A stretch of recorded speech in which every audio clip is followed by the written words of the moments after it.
All right, let's talk about a baking legend, the angel food cake. You know, it has this reputation for being a little tricky. But today, with a little help from Martha Stewart, we're going to demystify the whole thing. We are going to break down every single step so you can create a truly perfect, show-stopping dessert. So let's jump right in. And what a great place to start, right? This is Martha's promise. This isn't just about flour and sugar. It's about making something that people you care about will absolutely adore. That light, airy, cloud-like texture. It's a guaranteed winner, and we're going to show you exactly how to get it. So we're actually going to tackle two incredible versions here. We'll start with the timeless classic white cake. Honestly, if you can master this one, you're golden. Then we'll build on those skills with a rich brown sugar version that has these amazing caramel notes. Think of it like this. First, we learn the foundation, and then we learn how to play with it. Okay, first up, the classic. Get this one right, and you can pretty much make any angel food cake you can dream of. The techniques we're about to go over are the absolute bedrock for getting that signature light and fluffy texture.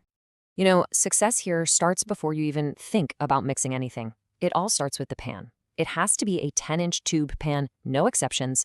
And here's the #1 most important rule: do not, under any circumstances, grease it. The batter needs to cling to the raw metal sides of the pan so it can climb up and get that incredible height. If you grease it, it'll just slide right back down. The next big secret is all about getting air into everything. For the lightest, most delicate crumb you can imagine, you're going to sift your cake flour and sugar together 4 times. Yep, you heard me right, 4. I know it sounds like a lot, but trust me, this is the non-negotiable step that makes your batter perfectly smooth and feather-light. Ever wonder what that stuff, cream of tartar, actually does? Well, think of it as the scaffolding for your meringue. It's an acid, and its whole job is to stabilize those egg whites. It gives them structure, strengthens them, and stops the whole thing from collapsing or getting all watery. It's the little bit of science that makes the magic possible. Okay, deep breaths. This is the heart of the entire recipe, the meringue. Let's just walk through it. You're going to start with room temperature egg whites, that's important, and whip them with some warm water till they're foamy. Then, in go your stabilizers, the salt, the cream of tartar, and some vanilla. Now for the most crucial part. You add the rest of the sugar so slowly, like 1 spoonful at a time. This gives the sugar time to dissolve completely, which creates a super strong, stable structure as it grows and grows. So how do you know when to stop? When is it perfect? Well, Martha gives us the perfect visual right here. You're not looking for those stiff, dry, crumbly peaks you might see in other recipes. You want a meringue that is glossy, shiny, almost like satin. That beautiful shine tells you it's strong and full of air, but still flexible enough to make a tender cake. Now for maybe the most delicate part of the whole dance. You've worked so hard to get all that beautiful air into the meringue, and the mission now is to keep every last bubble. You'll move the meringue into a big bowl and sprinkle your sifted dry stuff over the top in about 6 small batches. Then just gently fold from the bottom, up, and over. The key is to be quick but light. Don't stir, don't whisk, just fold. The second that cake comes out of the oven, your final critical job begins. You have to flip it upside down immediately. Most tube pans have little feet just for this, but if yours doesn't, a wine bottle neck works perfectly. Letting it hang like this uses gravity to gently stretch the cake and stops it from collapsing on itself. You have to let it cool completely for at least an hour. This is not the time to be impatient. All right, you did it. You've mastered the classic. So now you're ready to have some fun with it. Let's look at this incredible variation, a brown sugar angel food cake. This one has a much deeper, almost caramel-like flavor, and it's just perfect for making in these adorable little mini pans. So what's actually different here? Well, as you can see, the swaps are pretty straightforward. We're going to use a little more cake flour, we're swapping out the superfine sugar completely for light brown sugar, and we're actually going to leave out the vanilla. We want that rich brown sugar flavor to be the star of the show. The method changes up just a little bit too. For this one, you dump all of the brown sugar in with the egg whites right at the very beginning. The folding process is also a bit quicker, just 2 or 3 additions of the dry ingredients.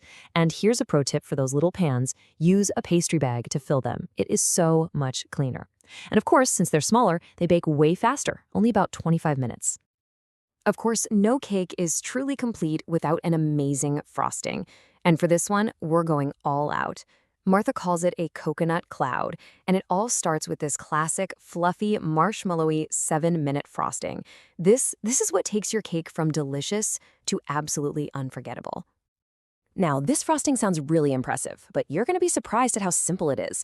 You just gently heat your egg whites, sugar, water, and a little cream of tartar over a pot of simmering water.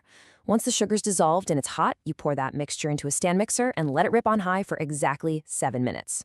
What you get is this thick, glossy, perfect frosting. It's amazing. So to get that amazing cloud effect, Martha has this really clever assembly trick. After the cake is totally cool, you slice off the top inch.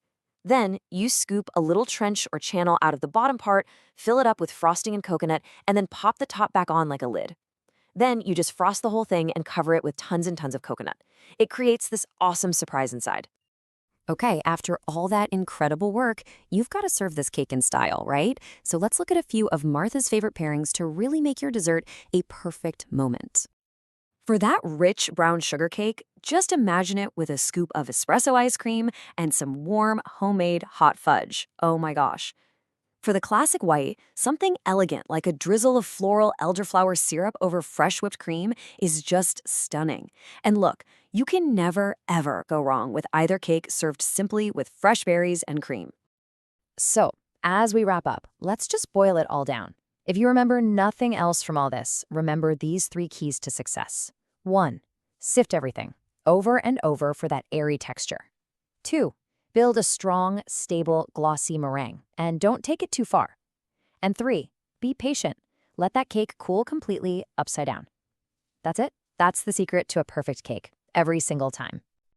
And there you have it. You've got the technique for the classic, a delicious variation to try, a show-stopping frosting, and some perfect ideas for serving it. The only question left is the one right there on your screen.